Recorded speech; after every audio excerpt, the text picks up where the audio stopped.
بسم اللہ الرحمن الرحیم۔ علماء دین۔ صاحبوں، میں علماء دین کی عزت کرتا ہوں۔ میں انہیں اعلیٰ مرتبت سمجھتا ہوں چونکہ وہ ہمارے راہبر ہیں، اس لیے ان پر بھاری ذمہ داری عائد ہوتی ہے۔ مجھے ان سے شکایت ہے۔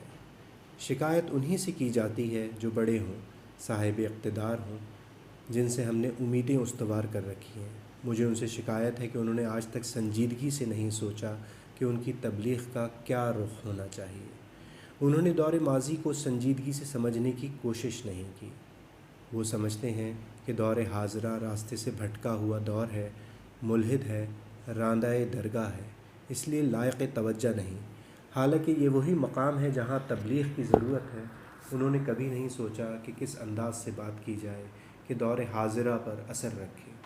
انہوں نے کبھی نہیں جانا کہ ان کا مقابلہ میڈیا سے ہے، ڈش اینٹینا سے ہے، آوارہ بے مقصد بے منزل سائنس سے ہے۔ میرے دوست اشفاق احمد کا کہنا ہے، مولوی قابل احترام ہیں، اس لیے کہ انہوں نے اسلام کی بڑی خدمت کی ہے۔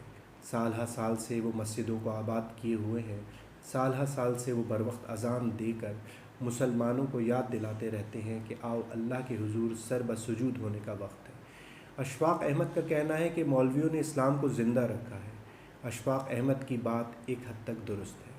اسلام کے دو پہلو ہیں، ایک فارم، دوسرے اسپرٹ۔ بے شک مولویوں نے اسلام کی فارم کی خدمت کی ہے، وہ بھی صرف نماز کی حد تک۔ انہوں نے اسلام کو نماز تک محدود کر دیا ہے۔ آج اسلام کا مبلغ صرف نماز کی تلقین کرتا ہے۔ اس نے اسلامی کردار کو بالکل پس پشت ڈال دیا ہے۔ نتیجہ یہ ہے کہ آج اسلام صرف فارم تک محدود ہو کر رہ گیا ہے۔ نماز پڑھو، پاجامہ ٹخنوں تک نہ پہنچے۔ آج سنت صرف جسمانی حد تک محدود ہو کر رہ گئی ہے۔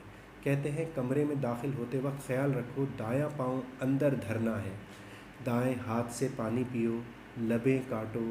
کوئی نہیں کہتا کہ سچ بولو، سنت ہے، بانٹ کر کھاؤ، سنت ہے، لوگوں کے حقوق ادا کرو، سنت ہے۔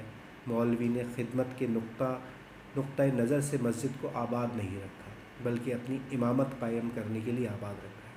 مولوی نے نماز کا پرچار اس لیے کیا کہ نماز کے پرچار سے مولوی کی ذاتی اہمیت وابستہ ہے۔